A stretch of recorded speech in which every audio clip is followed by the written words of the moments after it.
राष्ट्रीय आयोडीन न्यूनता विकार कार्यक्रमांतर्गत सॉल्ट टेस्टिंग किटद्वारे मीठ नमुन्यांची तपासणी हा अतिशय महत्त्वपूर्ण उपक्रम आहे। यामुळे मिठामध्ये आयोडीनचे प्रमाण योग्य आहे किंवा नाही हे तात्काळ कळते। आपल्याला या व्हिडिओच्या माध्यमातून मिठाची आयोडीनसाठी तपासणी कशी करावी हे तात्काळ आपल्याला समजेल।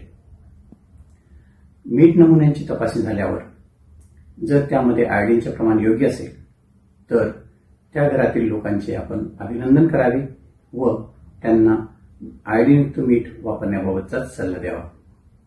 जर मिठामधील आयोडीनचे प्रमाण कमी असेल तर त्यावेळेस आपण आयोडीनचे महत्त्व काय, आयोडीनच्या कमतरतेमुळे होणारे विकार याबाबत समुपदेशन करावे, तसेच आयोडीनयुक्त मिठाची साठवणूक कशा पद्धतीने करावी याबाबत आरोग्य शिक्षण द्यावे। धन्यवाद।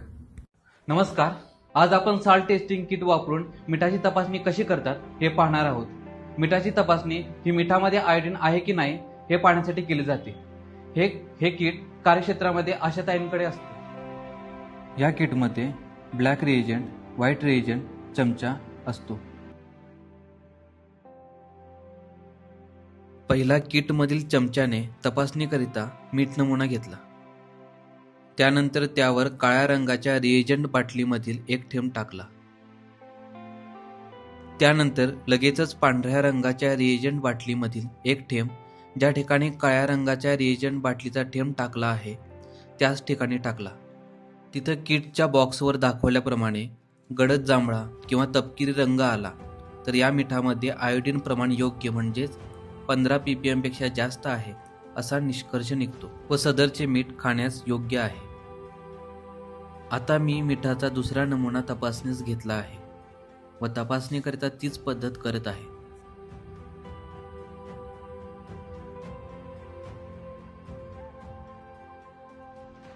या मिठाच्या तपासणीनंतर किट बॉक्सवर दाखवल्याप्रमाणे कोणताही रंग आलेला नाही किंवा फिकट रंग आला तर याचाच अर्थ या मिठामध्ये आयोडीन योग्य प्रमाणात नाही किंवा अजिबात नाही व सदरचे मीठ खाण्यास अयोग्य आहे। नमस्कार, मी डॉक्टर विनायक भोई, गलगंड वैद्यकीय अधिकारी, आरोग्य व कुटुंब कल्याण प्रशिक्षण केंद्र, कोल्हापूर। आयोडीनयुक्त मीठ हे शरीराच्या शारीरिक आणि मानसिक वाढीसाठी अत्यंत आवश्यक असते।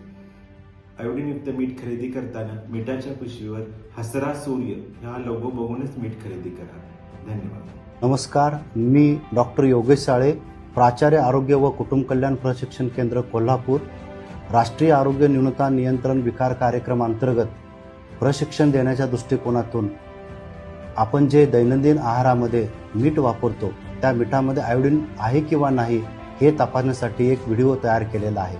निश्चितपणे हा व्हिडिओ आपल्याला प्रशिक्षण घेणे कामी आणि आपल्याला जेवणात आयोडीन आहे की नाही तपासणे कामी त्याचा उपयोग होणार आहे। धन्यवाद।